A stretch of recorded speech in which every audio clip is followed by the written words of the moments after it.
महागणपतिं मनसा स्मरामि महागणपतिं మనసా స్మరామి. TR creations family అందరికీ నా హృదయపూర్వక ధన్యవాదాలు. అలాగే ఆగస్టు మాసానికి సంబంధించి మాస ఫలితాలు ఏ విధంగా ఉండబోతున్నాయండి అనేది ఇప్పుడు చూద్దాం. దానిలో ముఖ్యంగా మనం చూసినట్టయితే కనుక ఆగస్టులో మెయిన్ ఈవెంట్స్ 2వ తారీఖు సంకటహార చతుర్థి, 11 మహాశివరాత్రి, 12 అలాగే గురు మౌఢమి నడుస్తూ ఉంది. గురు మౌఢమి త్యాగం ఉంది 12వ తారీఖు నుంచి. ఇక వర్ష ఋతువు కూడా ప్రారంభం అవుతుంది 13వ తారీఖు, 15 ఇక మనకి స్వాతంత్ర దినోత్సవం, 18వ తారీఖు శ్రావణ మంగళగౌరి వ్రతం, 21 వరలక్ష్మి వ్రతం ఉందంగా, అలాగే 28 రాఖీ పూర్ణిమ. సో మొత్తంగా మేజర్ ఈవెంట్స్ అయితే ఉన్నాయి. గ్రహాల యొక్క గోచారం కనుక ఆగస్టు మాసంలో మనం చూస్తే కనుక మేజర్గా మాసగ్రహాలు ఏవైతే ఉన్నాయో కుజుడు, బుధుడు, రవి, శుక్రులు, మొత్తంగా 4 మేజర్ ప్లానెట్స్ కూడా మాసగ్రహాలు, 4 మేజర్ మాసగ్రహాలు 4 కూడా చేంజ్ అవుతున్నాయి. ఆగస్టు మాసంలో 4 కూడా చేంజ్ అవుతున్నాయి కాబట్టి సమ్ మూమెంట్స్ అనేవి ఆగస్టులో మనకు కనిపిస్తూ ఉన్నాయి. దానిలో శని మేన రాశిలో వక్రంలో రిట్రాగ్రేషన్లో ఉన్నారు. అలాగే నెక్స్ట్ రాహువు కుంభరాశిలో ఉన్నారు. కేతువు సింహరాశిలో సంచారంలో ఉన్నారు. గురుడు ఉచ్చ స్థితిలో కర్కాటక రాశిలో ఆయన గోచారంలో ఉంటూ ఉన్నారు. సో మేజర్గా లాంగ్ టర్మ్ ప్లానెట్స్ ఈ విధంగా గోచారంగా ఉన్నాయి. అలాగే ఇక కుజుడు అయితే ఇక్కడ మెయిన్గా 3వ తారీఖు నుంచి కుజుడు మిథున రాశి ఆయన శత్రుక్షేత్రంలోకి ఎంటర్ అవుతున్నారు.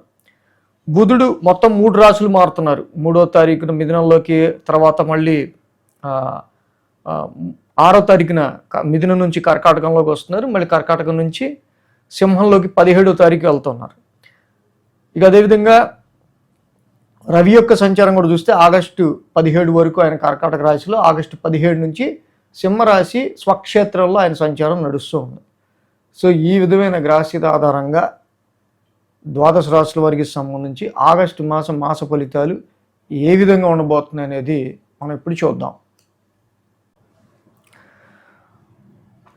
సింహరాశి వారికి సంబంధించి చూడండి. ఇక సింహరాశి వారికి సంబంధించి మనం చూస్తే కనుక ఈ రాశికి మెయిన్గా ద్వితీయంలో శుక్రుడు, లాభంలో కుజుడు, మెయిన్గా 2 గ్రహాలు యోగిస్తూ ఉన్నాయి. లాభంలో బుధుడు కూడా ఉన్నాడు, ఫస్ట్ వీక్ అంతా ఉంటారు. సో అయితే ఈ రాశికి మెయిన్ మనం రాశ్యాధిపతి విషయానికి తీసుకుంటే కనుక మొదటి 2 వారాలు వ్యయంలో, తర్వాత 2 వారాలు రాశిలో రవి యొక్క సంచారం సింహరాశి వారికి ఉంది. So hectic stress, over strain or long distance travels, some point ఆఫ్లో హెల్త్ రిలేటెడ్గా కొంచెం సిక్నెస్ లాంటివి ఈ రాశి వాళ్ళకి ఎక్కువగా ఇండికేట్ చేస్తూ ఉన్నాయి. రాశ్యాధిపతి బలం తక్కువగా ఉంది. సో కాబట్టి ఇక్కడ ఏం ఇండికేట్ చేస్తుందంటే కష్టం, ఎక్కువ ఆలోచన, ఏదో ఒక ఫియర్, దాని గురించిన ఆలోచన అనేది మనకి ఎక్కువ కనిపిస్తూ ఉంది. అలాగే అట్ ద సేమ్ టైం అక్కడ రవి ఉంటే పర్వాలేదు. అలాగే 6వ తారీఖు నుంచి బుధుడు కూడా అక్కడికే వస్తూ ఉన్నారు. సో కాబట్టి రాశ్యాధిపతి అక్కడే ఉన్నారు, బుధుడు అక్కడే ఉన్నారు, వీళ్ళతో పాటు గురుడు కూడా. సో 3 ప్లానెట్స్ యొక్క సంచారం ఇక్కడైతే వ్యయ స్థానంలో జరుగుతుంది కాబట్టి ఈ రాశి వాళ్ళకి ఖర్చులు అనేవి సింహరాశి వాళ్ళకి ఇండికేటెడ్గా మెయిన్గా మనకి ఇక్కడ కనిపిస్తూ ఉన్నాయి. ఎలాగా మెయిన్గా ఏంటంటే 6వ తారీఖు నుంచి, ఎప్పుడైతే 6వ తారీఖు తర్వాత నుంచి కర్కాటకంలోకి బుధుడు వస్తాడో 23వ తారీఖు దాకా కూడా, అంటే మెయిన్గా ఆగస్టు 2వ వారం 7వ తారీఖు నుంచి రవి కూడా అక్కడే ఉంటాడు కాబట్టి 17వ తారీఖు వరకు కూడా ఆగస్టు 2వ వారం అంతా కూడా ఖర్చులు ఎక్కువగా సూచిస్తున్నాయి. ఈ మాసంలో గురువుగారి యొక్క సంచారం కూడా అక్కడే ఉండడం వల్ల ఇన్వెస్ట్మెంట్స్ వల్ల, సంతాన పరంగానో, ఆరోగ్యపరంగానో, కొన్ని విషయాలు రీచ్చానో, సో ఈ విధంగా. సో కాబట్టి సింహరాశి వాళ్ళకి అసలే అష్టమ శని నడుస్తూ ఉన్న వేళ ఇక్కడి నుంచి ఒక మేజర్ టాస్క్ నడుస్తుంది. సో శాటర్న్ యొక్క రెట్రాగ్రేషన్ వీళ్ళకి ఎప్పుడైతే వీళ్ళకి డబుల్ స్పీడ్తో ఉంటుందో, హెల్త్ పరంగా ఏంటి, ఫైనాన్షియల్ విషయాల రీత్యా, ఫ్యామిలీ విషయాల రీత్యా ఇక్కడ ఇన్ని గ్రహాలు వేన్లో ఉంటున్నాయి కాబట్టి శని యొక్క రెట్రాగ్రేషన్ కూడా అష్టమ స్థానంలో స్టార్ట్ అయింది కాబట్టి ప్రతి విషయంలో కూడా కొంచెం జాగ్రత్తగా ఆచితూచి అడుగులు వేసుకుంటూ, ఫైనాన్షియల్ విషయాల్లో అయినా, సబ్కాన్షియస్ మైండ్ ఏదైనా విషయంలో పొరపాటు దొరలకుండా ఉండాలనే విషయాల్లో కూడా జాగ్రత్తగా ఈ రాశి వాళ్ళు మొదటి 2 వారాలు మాత్రం రవి యొక్క సంచారం ఏ స్థానంలో ఉన్నంత వరకు కొంచెం జాగ్రత్తగా ఉండడం అనేది మంచిది. ఇక అలాగే 17వ తారీఖు నుంచి రవి రాశిలోకి వస్తున్నారు. రాశిలో రవి వచ్చినా కూడా రాశిలో న్యాచురల్ ట్రాన్సిట్లో రవి రాశిలో అంత యోగిచ్చే ప్లాంట్ కాదు, అక్కడ కేతు కూడా ఉన్నారు.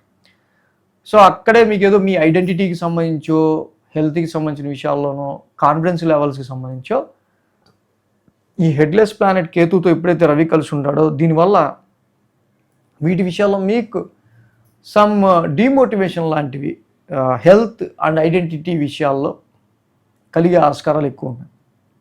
సింహరాశి వాళ్ళు ఈ విషయాల్లో కొంచెం కాన్ఫిడెన్స్ లెవెల్స్ని పెంచుకుంటే బాగుంటుంది. ఆస్ట్రాలజీ అనేది సిచ్యువేషన్స్ ఏ విధంగా ఉన్నాయి వాటికి సంబంధించి మనం ఎలా ప్రవర్తించాలి అనేది తెలుసుకోవడం కోసం. సెకండ్ హౌస్లో శుక్రుడు ఉన్నారు. జనరల్గా ఈ మాసం మొత్తం శుక్రుడు ద్వితీయంలో ఉంటారు. డబ్బులకి ఇన్ఫ్లో ఆఫ్ మనీకి లిక్విడ్ ఫ్లో ఆఫ్ మనీకి ఎటువంటి ఇబ్బంది ఉండదు, కానీ వచ్చిన డబ్బులు వచ్చినట్టు కూడా ఖర్చు అయ్యే ఆస్కారాలు ఉన్నాయి. అదేవిధంగా మనకి ఇష్టమైన పదార్థాలు ఉన్నా కూడా తినలేని పరిస్థితిలాగా ఉంటే ఎలా ఉంటుందో అలా కొన్ని సిచ్యువేషన్స్ ఫ్యామిలీలోను ఇంటేకింగ్ ఆఫ్ ఫుడ్లోను ఉండే ఆస్కారాలు కూడా మనకి కనిపిస్తూ ఉంది.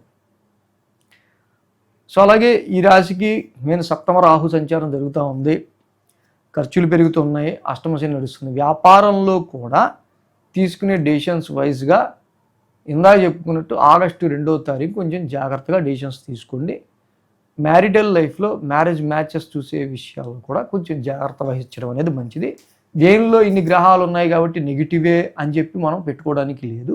లాంగ్ డిస్టెన్స్ ట్రావెల్స్, ఫారెన్కి వెళ్ళాల్సి ఉన్న కొన్ని సందర్భాల్లో గురుడు లాంటి ప్లానెట్ శుభగ్రహం ఉచ్చస్థితిలో 1000 స్థానంలో ఉండడం వల్ల శుభమూలకమైన వ్యయాలే అయ్యే ఆస్కారం ఉంటాయి. అంటే తప్పదు, పెడితే మంచిది డెవలప్మెంట్ కోసం అన్నట్టే ఉండే ఆస్కారాలు ఉన్నాయి. ఇక్కడ అంటే అష్టమంలో శని ఉంటాం, ఏంలో ఇన్ని గ్రహాలు ఉంటాం కాబట్టి ఫైనాన్షియల్ సిచ్యువేషన్స్ని ఇన్ఫ్లో అవుట్ఫ్లోని అన్నీ కూడా మీరు బేరేజ్ వేసుకొని మీరు ఇక్కడ ముందుకు వెళ్ళడం అనేది ఈ మాసం ఇలా చేస్తే బాగుంటుంది. ఉద్యోగపరమైన విషయాల్లో కూడా మనం చూసినట్టయితే కనుక ఈ రాశి వాళ్ళకి సంబంధించి ఇన్ జనరల్గా సో ఏదేమైనా ఇక్కడ రవి యొక్క సంచారం కాన్ఫిడెన్స్ లెవెల్స్ తగ్గించడం కావచ్చు, అష్టమ శని కొంచెం యాంగ్జైటీ పెంచడం కావచ్చు, ఇన్ని గ్రహాలు వేయంలో ఉండడం కావచ్చు. ఇవి రిపిటేషను ఎప్పుడు కూడా మనకి ఎంత టాలెంట్ ఉన్నా కొన్నిసార్లు ఎంత టాలెంట్ పెట్టుకుని ఇలా ఉండాల్సి వచ్చింది పరిస్థితి అంటారు సార్, దట్ ఈస్ టైం.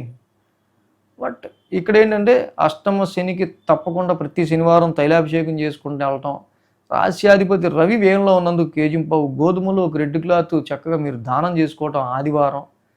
అలాగే కేతు యొక్క సంచారం కూడా ద్వితీయ స్థానంలో ఉంది కాబట్టి వాక్ స్థానంలో రాశిలో కేతు యొక్క సంచారం ఇక్కడ కొంత మీ ఐడెంటిటీ అలాగే హెల్త్కి సంబంధించిన ఇంపాక్ట్ క్రియేట్ చేస్తుంది కాబట్టి ఫలాస పుష్ప సంకాసం కేతు నవగ్రశాంతి మంత్రం చదువుకోవటం చేస్తే చాలా మంచిది. అలాగే అసలు అష్టమ శని రిట్రగ్రేషన్లో ఉండటం వల్ల ఇక్కడ మీకు మెంటల్ యాంగ్జైటీ కావచ్చు, హెల్త్ రీత్యా కావచ్చు, జాబ్ వైజ్, ఫ్యామిలీ వైజ్ కొన్ని టఫెస్ట్ సిచ్యువేషన్స్ ఏ వారం నుంచి స్టార్ట్ అవ్వచ్చు, ఏ డేట్స్లో ఎక్కువ ఉండొచ్చు వాటి ఇంపాక్ట్ అనేది. ఇన్ని గ్రహాలు వేయంలో ఉండటం వల్ల ఖర్చులు కావచ్చు, స్ట్రెయిన్ కావచ్చు, లాంగ్ జర్నీస్ కావచ్చు, ఏ వారంలో ఏ డేట్స్లో ఉండొచ్చు. ఇవన్నీ మనం వీక్లీ ఫాలో అయితే ఇంకా బాగా తెలుస్తుంది. వీక్లీ కూడా ఫాలో అయితే ఇంకా మంచిది. ఇక అలాగే ఇవాళ జూలై 29 ముఖ్యంగా గురు పౌర్ణమి, మంచి పర్వదినం. గురుర్ బ్రహ్మ గురుర్ విష్ణు గురుర్దేవో మహేశ్వర గురు సాక్షాత్ పరబ్రహ్మ తస్మై శ్రీ గురవే నమః. గురువునే మనం బ్రహ్మ విష్ణు మహేశ్వర స్వరూపంగా ఆరాధిస్తూ ఉంటాం. ఎందుకంటే అజ్ఞానాన్ని పారద్రోలి జ్ఞాన మార్గం వైపు మనల్ని నడిపించే ప్రతి గురువుకి కూడా ఈ గురు పౌర్ణమి రోజు కృతజ్ఞత భావంతో ఏదో ఒక దక్షిణ తాంబూలాదులు సమర్పిస్తూ ఉంటారు. సో అలాగే మన టీఆర్ క్రియేషన్స్ ఫ్యామిలీలో కూడా నేను చెప్పే వార ఫలాలు మాస ఫలాల్లో ఎవరికి ఏమాత్రం ఆ గైడెన్స్ ఉపకరించున్నా మేలు జరుగున్నా సో అడుగుతుంటారు చాలా సార్ గురుదక్షిణ మీకు ఎలా సమర్పించాలి ఏంటి అని. సో ఈ గురు పౌర్ణమిని పురస్కరించుకుని ఈ సందర్భంగా ఎవరన్నా కృతజ్ఞతను తెలియజేసేవాళ్ళు డిస్క్రిప్షన్ బాక్స్లో ఏ విధంగా దక్షిణ సమర్పించవచ్చు ఏంటి అనేది నేను ఇచ్చాను ఆల్రెడీ. అక్కడ మన మెయిల్ ఐడి నెంబర్స్ అన్నీ ఉన్నాయి. సో ఆ విధంగా ఎవరన్నా గురుదక్షిణ ఇవ్వాలన్నా ఈ గురు పౌర్ణమిని పురస్కరించుకుని ఇవ్వచ్చు. ఈ వీడియో కనుక మీకు నచ్చినట్లయితే లైక్ చేయండి, షేర్ చేయండి. మరిన్ని అప్డేట్స్ కోసం సబ్స్క్రైబ్ చేయడం మాత్రం మర్చిపోకండి.